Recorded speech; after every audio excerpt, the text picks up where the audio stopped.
दोस्त तो जरूर होगा जो कि एग्जाम से पहले कम पढ़ के आता है बट फिर भी एग्जाम के अंदर मार्क्स बहुत बेहतरीन लेकर आता है। और तुम्हारा कोई ऐसा भी दोस्त होगा जो कि एग्जाम की रात को बैठकर बहुत कुछ पढ़ता है, सारी चीजें पढ़ने की कोशिश करता है बट फिर भी जब उसके रिजल्ट आते हैं तो बहुत कम होता है। तो आखिर इन दोनों स्टूडेंट्स के अंदर फर्क क्या था? तो फर्क था आंसर राइटिंग स्किल्स का। इसमें हमने आधा नंबर काट दिया। इसका कारण क्या? देखो, हमारे अनुसार यहाँ कामा नहीं होना चाहिए। वो जो पहला स्टूडेंट है ना, उसको आंसर लिखने का सही तरीका आता है, जिसकी वजह से वो चाहे कम पढ़ के जाए, चाहे उसको आंसर कम आए, बट वो आंसर इस प्रकार से लिखेगा कि उसके मार्क्स बहुत अच्छे आएंगे। कहाँ से काटोगे? जब बिल्कुल सही है तो आपको इसमें पूरे नंबर देने पड़ेंगे, 15 में 15। जबकि वो जो दूसरा स्टूडेंट है उसको आंसर लिखने का सही तरीका नहीं आता, जिसकी वजह से चाहे वो कितना ही पढ़ ले बट उसके मार्क्स कभी भी अच्छे नहीं आ सकते। अगर आपने ये आंसर राइटिंग के हैक्स जान लिए ना तो आपके एग्जाम के अंदर 10 से 15 नंबर तो बहुत इजीली इंक्रीज हो जाएंगे। वो फॉर्मेट देखना चाहता है। तुम क्या दिखाना चाहते हो? ज्ञान। अरे वो देख रहा है फॉर्मेट, तुम दिखाओ ज्ञान। तो हाय एवरीवन, मेरा नाम है प्रशांत। पता है आपको, इस वीडियो को बनाने से पहले मैंने लाखों स्टूडेंट से बात करी है और बहुत सारे टीचर से भी बात करी है। ये वो टीचर्स हैं जो कि स्कूल के अंदर, बोर्ड एग्जाम्स के अंदर तुम्हारी कॉपीज को चेक करते हैं और उन्होंने मुझे एक ऐसा सीक्रेट बताया ना जिसको सुनकर आप सब शॉक होने वाले हो। उन्होंने मुझे ये बताया कि एक बच्चा आंसर क्या लिखकर आ रहा है उससे उतना फर्क नहीं पड़ता, बट फर्क इस बात से पड़ता है कि वो अपने आंसर को किस प्रकार से लिखकर आता है। अगर वो अपने आंसर के लिखने समय कुछ ऐसे स्टेप्स को फॉलो करता है ना तो आराम से उसके मार्क्स इंक्रीज हो सकते हैं। और उन्होंने ये भी बताया कुछ नॉर्मल गलतियां हैं जो कि स्टूडेंट्स करते हैं जिनकी वजह से उनका आंसर सही होता है बट फिर भी टीचर उनके थोड़े बहुत मार्क्स कट कर लेते हैं। मैंने उनसे वो सारी प्रॉब्लम, सारी गलतियां पूछी और वो सारी गलतियां मैं आज तुम्हें बताने भी वाला हूं, जिसके अंदर सबसे बड़ी गलती है बैड राइटिंग। बहुत सारे टीचर्स ने बोला कि जो बैड राइटिंग है ना एक बहुत बड़ी मिस्टेक है और इसकी वजह से भी नंबर कट सकते हैं। दूसरी चीज है स्लो स्पीड। बहुत सारे स्टूडेंट्स हैं जिनकी स्पीड जो है वो बहुत स्लो है, जिसकी वजह से क्या होता है ना, उनका पेपर ही छूट जाता है। और ये तो आपके साथ भी हो गया होगा। अभी मैं आपको एक एक्टिविटी करने को देता हूं। आप क्या करो, आप ना कमेंट सेक्शन में जाओ और अपना नाम एक बार टाइप करो। एक बार टाइप करना फटाफट से। आपने एक बार टाइप करके देखा होगा तो आपको पता चला होगा कि आपने मात्र 1-2 सेकंड के अंदर अपना पूरा नाम टाइप कर दिया। अब यही काम करो, एक नोटबुक लेकर आओ, उस नोटबुक पे एक बार अपना नाम लिखो पेन से। जो आप लिखोगे तो आपको 5 से 6 सेकंड लग जाएंगे। यानी हम टाइप तो फास्ट कर सकते हैं बट हम जब आंसर लिखते हैं, अपना नाम कॉपी पे लिख रहे हैं, तो हमें उसमें बहुत टाइम लग रहा है। तो आखिर हम स्पीड को इंक्रीज कैसे करें? जैसे हमारी टाइपिंग स्पीड है उतनी कैसे इंक्रीज करें वो भी तुम्हें आज मैं बता दूंगा। उसके अलावा कट्स इन दी आंसर। बहुत सारे टीचर्स ने बोला कि वो जो स्टूडेंट्स हैं ना जो कि आंसर में बार बार कट लगाते हैं, उससे टीचर बहुत ज्यादा इरिटेट होते हैं। उसके अलावा याद नहीं रहता। बहुत सारे स्टूडेंट्स की ये प्रॉब्लम है आज के समय पर कि वो पढ़ के जाते हैं बट एग्जाम के टाइम पे याद नहीं रहता। तो जो सारी प्रॉब्लम्स है ना, इन सारी प्रॉब्लम्स का एक एक करके सॉल्यूशन जानेंगे। सबसे पहले समझते हैं आपकी पहली प्रॉब्लम जो कि है बैड राइटिंग। मैंने बहुत सारे टीचर से बात करी, बैड राइटिंग से फर्क पड़ता है या नहीं फर्क पड़ता, तो सभी टीचर ने बोला हाँ फर्क तो पड़ता है, बट फर्क तब पड़ता है जब राइटिंग इतनी बेकार है कि वो पढ़ने में ना आए। अगर आपकी राइटिंग ऐसी है ना जो कि पढ़ने में आ जा रही है तो उतना ज्यादा फर्क नहीं पड़ने वाला। बट फिर भी अगर आपको अपनी राइटिंग को इंप्रूव करना है तो एक वीडियो मैंने राइटिंग इंप्रूव के ऊपर पूरी बना रखी है, उसको जाकर देख लेना। मात्र 4-5 दिन के अंदर राइटिंग आपकी उससे इंप्रूव हो जाएगी। बट राइटिंग इंप्रूव से उतना फर्क नहीं पड़ता। तो मैंने टीचर से पूछा तो फर्क किस बात से पड़ता है, तो उन्होंने मुझे एक बड़ी अच्छी टेक्निक बताई और उस टेक्निक का नाम था आंसर सीक्वेंस। यानी हर एक टीचर ने यह बोला कि एक स्टूडेंट आंसर्स को किस सीक्वेंस में अटेम्प्ट करता है वो बहुत इंपॉर्टेंट होता है। जैसे मैं अभी आपको 2 कॉपीज दिखाता हूं। यह है आपके सामने कॉपी नंबर 1 जिसने आंसर 1 आंसर 2 एकदम नॉर्मल ऑर्डर के अंदर लिखा हुआ है और देखो बीच में स्पेस भी दी है। आप ध्यान से अगर देखोगे तो बीच में आपको यहां पर स्पेस भी दिख जाएगी। जबकि मैं आपको दूसरे स्टूडेंट की कॉपी दिखाता हूं तो इसकी राइटिंग भी नॉर्मल ही है बट इसने गलत ऑर्डर के अंदर आंसर्स को अटेम्प्ट करा है और उसने स्पेस नहीं दी। ये देखो स्पेस बहुत कम है, जिसकी वजह से जब इस स्टूडेंट की कॉपी चेक होगी ना तो ऑटोमेटिकली इसके 3-4 नंबर कम आने वाले हैं उस स्टूडेंट के कंपेयर में, चाहे इनका पूरा आंसर सेम हो।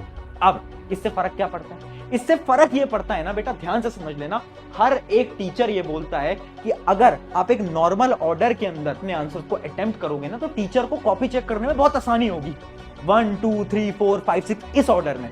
अगर आपको कोई क्वेश्चन नहीं आता तो उसको ना लास्ट में अटेम्प्ट करो, बट बीच में अटेम्प्ट मत करना। अगर आप बीच में अटेम्प्ट करते हो ना तो टीचर को बड़ी फ्रस्ट्रेशन होती है। और एक कहावत है, बड़ी ध्यान से उसको याद कर लेना कि जितना कम समय एक टीचर आपकी कॉपी चेकिंग में बिताएंगे उतने ज्यादा आपके मार्क्स आएंगे। ये बहुत इंपॉर्टेंट है। ये है अपनी पहला एक। अब बढ़ते हैं आपकी दूसरी प्रॉब्लम की तरफ, जो कि थी कि आप बहुत ज्यादा स्लो लिखते हो। तो आपकी जो प्रॉब्लम है ना, इसका सोल्यूशन क्या है? तो इसी का सोल्यूशन है आपका fast writing hack. Fast writing hack के अंदर बेसिकली दो पार्ट्स होते हैं। पहला आपका पार्ट है कुछ hand warm up exercises. Hand warm up exercise ये क्या होता है? देखो, इमेजिन करो 9 बजे आपका एग्जाम है। अब आपको क्या करना है, एग्जाम से आधे घंटे पहले आप एक नोटबुक तो रख ही सकते हो अपने पास, एक रफ पेज तो अपने पास रख ही सकते हो, और पेन तो आपके पास हो गई।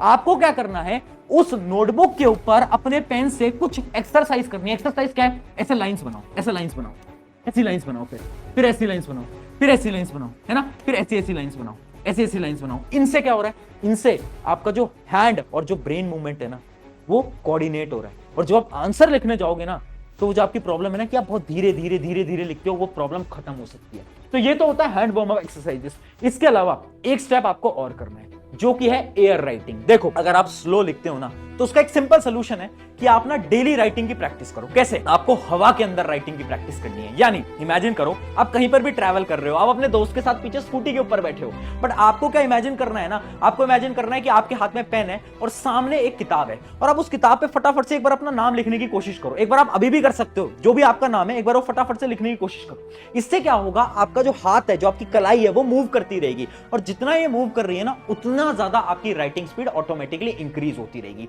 तो राइटिंग स्पीड अगर इंक्रीज करनी है, दो सिंपल स्टेप्स हैं। एक तो है वार्म अप एक्सरसाइजेस, दूसरा है एयर राइटिंग। कभी कभार एयर राइटिंग करने की ट्राई करा करो, उससे आपकी राइटिंग स्पीड ऑटोमेटिकली इंक्रीज हो जाएगी। अगर ये ट्राई करा तो जो प्रॉब्लम है ना कि पेपर छूट जाता है, कभी नहीं छूटने वाला। इसके बाद ट्राई करके देखना। अब बढ़ते हैं आपकी अगली प्रॉब्लम की तरफ। अगली प्रॉब्लम आपकी ये थी कि बीच बीच में बहुत सारे आप कट्स लगाते हो। आपने भी नोट करा होगा कि आप बार बार हर बार कट्स लगा रहे हो, और टीचर जो होते हैं जब वो कट्स देखते हैं ना, तो बहुत ज्यादा इरिटेट होते हैं, क्योंकि उनके लिए क्या है ना कि जब भी आप एक आंसर को कट करते हो, उन्हें लगता है कि यार बहुत बेकार स्टूडेंट है, और वो आपके मार्क्स वहां पर कट कर सकता है। बट उसी का मैं एक आपको सोल्यूशन देने वाला हूं, वो है लॉन्ग आंसर हैक। इमेजिन करते हैं कि एग्जांपल लेते हैं। एक एग्जांपल है इस क्वेश्चन का। मान लो एक क्वेश्चन है ना, ये आपके पेपर के अंदर आया ये क्वेश्चन, और आपको याद है कि उसके 4 पॉइंट्स होते थे, 4 या 5 पॉइंट्स होते थे, वो जो आपके लॉन्ग आंसर होते हैं। अब आपको क्या करना है, आपको अपने जो आपकी आंसर शीट है उसके लास्ट पन्ने पे जाना है। उस लास्ट पन्ने के ऊपर हेडिंग डालनी है रफ। क्या लिखना है? रफ। अब आप उसके अंदर कोई भी रफ का काम कर सकते हो, कोई भी टीचर कुछ नहीं बोलेगा, ठीक है। आपने हेडिंग डाली रफ, और उसके अंदर आप एक बार दिमाग से सोच लेना कि कौन कौन से 5 पॉइंट आप लिखने वाले हो। अब क्या करो, अब फटाफट से कॉपी पलटो, यहां पर आ जाओ, और यहां पर पूरी तरीके से उनको एक्सप्लेन करके वो 4-5 पॉइंटर यहां पर तुम लिख दो। इससे क्या होगा, इससे आपकी कटिंग अवॉइड होगी। अब आते हैं आपकी अगली प्रॉब्लम की तरफ, जो कि याद नहीं रहता। तो उसका एक बहुत सिंपल सोल्यूशन है, एक बहुत सिंपल हैक है। वो हैक क्या बोलता है, एक बार ध्यान से देखना। हैक का पहला स्टेप है रिकॉल दी चैप्टर। यानी आपको क्या करना है, सबसे पहले आपको कोई आंसर याद नहीं आ रहा, तो आप ये देखो कि वो किस चैप्टर का है। आपने मान लो चैप्टर आइडेंटिफाई कर लिया। अब आपको क्या करना है, अब आपको टॉपिक आइडेंटिफाई करना है कि किस टॉपिक के बारे में पूछ रहा है ना। आपको आंसर नहीं आता, आप बस इतना सोच रहे हो कि किस टॉपिक के बारे में पूछ रहा है। आपने टॉपिक आइडेंटिफाई कर लिया। अब उस टॉपिक से रिलेटेड कुछ भी लिख कर आ जाओ, कुछ भी, और लिखना हमेशा पैराग्राफ की फॉर्म में। क्यों? क्योंकि एक साइकोलॉजी। अगर आपका बच्चा 6th, 7th, 8th या इवन क्लास 9 में भी हो, तो उसे एक छोटा सा टेस्ट लें। घर में कोई भी पुराना बिल हो, उसे दिखाइए, और कुछ भी, और लिखना हमेशा पैराग्राफ की फॉर्म में। क्यों? क्योंकि एक साइकोलॉजिकल हैक है। जब आप बहुत बड़े पैराग्राफ के अंदर आंसर लिख के आते हो ना, तो शायद हो सकता है कि आपके टीचर उस पूरे पैराग्राफ को नहीं पढ़े, वो ऊपर से पढ़े, और शायद आपको उसके अंदर आधा 1-2 नंबर मिल भी जाए। ऐसा भी हो सकता है। इस वजह से जब भी कोई क्वेश्चन ना आए तो उसको छोड़ना नहीं है एग्जाम के अंदर। हमें क्या करना है, हमें सोचना है कौन से चैप्टर का है, कौन से टॉपिक का है, और पैराग्राफ की फॉर्म के अंदर उस टॉपिक से रिलेटेड जो भी आता है वो जाकर हमें अटेम्प्ट कर देना। ये बहुत ज्यादा इंपॉर्टेंट स्ट्रैटेजी होने वाली है हर एक स्टूडेंट के लिए।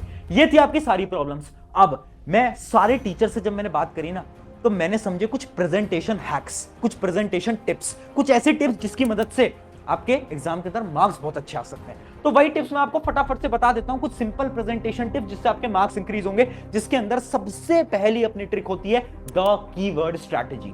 मैं आपको विद एग्जांपल दिखाता हूं कीवर्ड स्ट्रैटेजी क्या होती है। जैसे कि यहां पर ध्यान से देखो, मान लो मैं एक आंसर लिख रहा हूं। जब भी मैं आंसर लिख रहा हूं ना, तो उस आंसर के जो इंपॉर्टेंट वर्ड्स होंगे ना, उनको मैं क्या करूंगा, अंडरलाइन कर दूंगा। जैसे कि मैंने यहां पर कर रखा है, ये वर्ड इंपॉर्टेंट है, मैंने अंडरलाइन कर दिया, ये वर्ड इंपॉर्टेंट है, अंडरलाइन कर दिया। इससे क्या होगा, जब भी कोई एग्जामिनर आपकी कॉपी चेक करेगा, आपके टीचर आपकी कॉपी चेक करेंगे, तो उनका सारा फोकस जाएगा अंडरलाइन वाले वर्ड्स पे, है ना। और ये अंडरलाइन पेंसिल से करनी है, अंडरलाइन वाले वर्ड्स पे उनका फोकस जाएगा। वो देखेंगे अच्छा बच्चे ने सही लिखा है, ठीक है, बच्चे ने सही लिखा है, इसने भी सही लिखा है, ठीक है, और वो सिर्फ अंडरलाइन वाले वर्ड्स को पढ़ेंगे, उन्हें लगेगा आंसर सही है, आगे बढ़ जाएंगे। आपके पूरे आंसर वो नहीं पढ़ते, ये रियलिटी होती है, मैं सच बता रहा हूं, नंबर इससे बढ़ जाते हैं तुम्हारे।